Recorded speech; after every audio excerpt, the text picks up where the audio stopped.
শেলফের ভেতরে নেই একটু জায়গা খালি, পড়ে পড়ে বইগুলোতে জমছে ধুলোবালি। তারপরও বই কিনে কিনে ওড়াচ্ছি টাকা, কারণ বই না কিনলে আমার লাগে ফাঁকা ফাঁকা।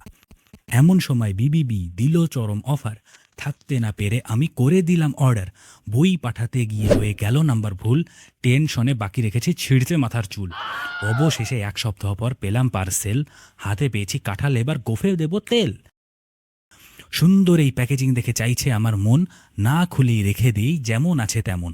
কিন্তু কিছু পেতে হলে কিছু হয় হারাতে, কি আর করা যাবে, এবার পার্সেল খুলি নিজের হাতে।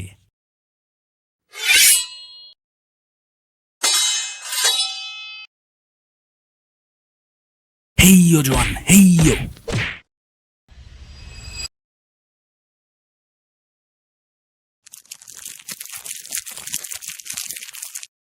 বই বেরিয়ে গেছে, কিন্তু বইয়ের কার দরকার? আমি তো আগে বাবল র্যাপ নিয়ে এখন বাবল ফুটাবো।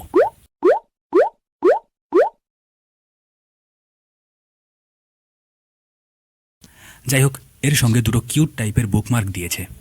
বুকমার্কে দেখি আবার স্কেলও আছে।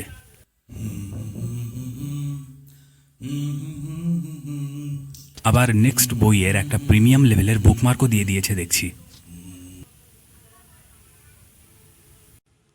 দেখেছেন, বাবল ফোটানোর চক্করে আপনাদেরকে বইগুলো দেখানোই হয়নি। একটুখানি দাঁড়ান, আমি আগে বাবলগুলো ফুটিয়ে নেই। এই বইটা হচ্ছে নোটিলাস পাবলিকেশনের The Call of the Wild. বইটা আসলে আমার ছোটো ভাইয়ের জন্য। এই বইটার অনেক ভালো ভালো রিভিউ দেখেছিলাম, সেই জন্য নিয়েছি। তারপরে চিরকুট প্রকাশনীর এই বছরের প্রকাশিত বই অনাহুত। সিনিয়রদের কাছে এই বইটার এত নাম শুনেছি যে না কিনা থাকতে পারলাম না। তারপরে নোটিলাস পাবলিকেশনের আরও একটা বই, সেটা হচ্ছে কুটি কবিরাজ সমগ্র, আব্দুল হাই মিনার স্যারের।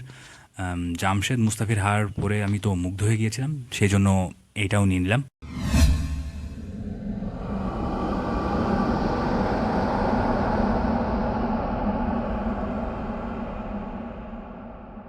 তো কেমন লাগলো আমার আনবক্সিং ভিডিও? আশা করি আপনাদের ভালোই লেগেছে। আমার পেছনে দেখতে পাচ্ছেন আমার প্রত্যেকটা বই আপনাদের কাছে আন্দোলন করছে ফলো বাটনটা একটুখানি চেপে দেওয়ার জন্য, যাতে আমার 10,000 ফলোয়ারের মাইল ফলক পূর্ণ হতে পারে।